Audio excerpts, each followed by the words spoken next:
That Friday evening carried an unexpected heaviness. Unlike the usual end to my week, drained from days of work, I'd been craving a night of closeness, perhaps a simple meal together, shared smiles, a chance to reconnect. But as I crossed the threshold of our home, the living room was eerily quiet, its emptiness broken only by a brief note resting on the dining table. Out with friends tonight. Don't wait up. A pang tightened my chest. This wasn't her first unannounced escape, but the repetition was forming a troubling pattern. Lately, she seemed far away, her eyes locked on her phone, her replies short and clipped, always dodging plans to spend time together. I called her, but the phone rang without answer. Moments later, a text vibrated through. Relax, I'm with my girls. Home late. Staring at the message, a mix of frustration and pain stirred within me. Jealousy wasn't my nature, but being consistently pushed aside without so much as a discussion left me feeling like a shadow in my own existence. Over the past few weeks, I'd noticed a routine to her disappearances. Every Friday, she and her friends gathered at the same high-end restaurant, indulging in lavish meals and drinks, as if it were a weekly celebration. Each time, my credit card covered the cost. That morning, I'd caught sight of the latest bank statement slipping out of her purse. The amounts weren't small, but the real hurt wasn't about money. It was what those expenses represented.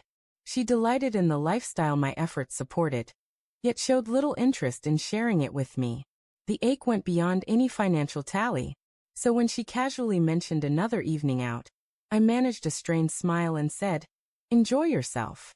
But in my mind, a precise plan was already forming. As she immersed herself in her night, she'd discover her extravagant evening wasn't funded by me this time. That evening, I watched her depart, her favorite dress flowing, her heels tapping confidently against the floor. 10 minutes after she left, I opened my banking app and froze her credit card. I could already envision the moment her self-assurance would waver when the waiter delivered the bad news. She wanted independence on her terms. I was about to show her what that truly felt like. The rooftop lounge she'd chosen buzzed with energy, glasses clinking, laughter ringing out, the air thick with expensive perfumes. Her friends greeted her with warm hugs and animated chatter, already swapping stories and snapping photos for their social media feeds. This was her world, enveloped by people captivated by her charisma and envious of the flawless image she projected, where appearances reigned supreme. Settling into a cushioned booth, she flashed a polished smile, one honed to declare, "I've got everything under control." When the waiter approached, she handed over the card I'd just disabled with serene confidence. The first sign of trouble came when the payment was rejected. The waiter tried again, his face courteous but tense. The card was declined. Her composure wavered slightly. She swiped it once more, hoping for a glitch. Her friends' lively conversation hushed, their glances tinged with discomfort. "Is something wrong?" one asked, her voice edged with skepticism. She nodded reassuringly, but her hands trembled faintly as she tried the card again. The waiter returned, his expression sympathetic. "I'm sorry, it's not going through." For the first time that evening, her carefully curated facade fractured. Her friends exchanged awkward smiles, some whispering, others watching with quiet intrigue. Her cheeks flushed, not just from the cool night air, but from the sharp bite of public embarrassment. She excused herself to the restroom, leaving behind half-finished drinks and curious stares. In the seclusion of the stall, her phone lit up with notifications, missed calls and texts from me. She didn't respond.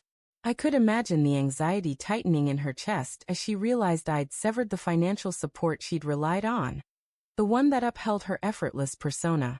Returning to the table, she forced a smile, but the atmosphere had shifted. The murmurs persisted, and even the photo she shared online felt hollow, a shallow act. I didn't need to be there to know. Mutual friends relayed every detail. That night wasn't just a dent to her ego. It signaled a change. The next morning, the house was heavy with unvoiced tension, thicker than any argument we'd ever had. She moved carefully, avoiding my eyes, as if bearing the weight of the previous night. When I asked about the card, she gave a forced smile and muttered, "Probably a bank error." But I knew the reality. In the days that followed, I noticed subtle shifts. Her outings became less frequent. Her laughter grew quieter, Her attention seemed to wander. Our conversations resumed, but they were delicate, like walking on thin ice. Eventually, she spoke candidly, confessing how much she'd depended on the lifestyle I provided, how she'd taken it for granted, and how the humiliation of that night had jolted her. It was never just about the money. It was about respect, honesty, and true partnership. I explained that trust isn't built on lavish nights or designer purchases, but on facing life together, sharing both the joys and the struggles. Tears streamed down her face as she nodded, finally understanding the consequences of her choices. That night became a pivotal moment for us.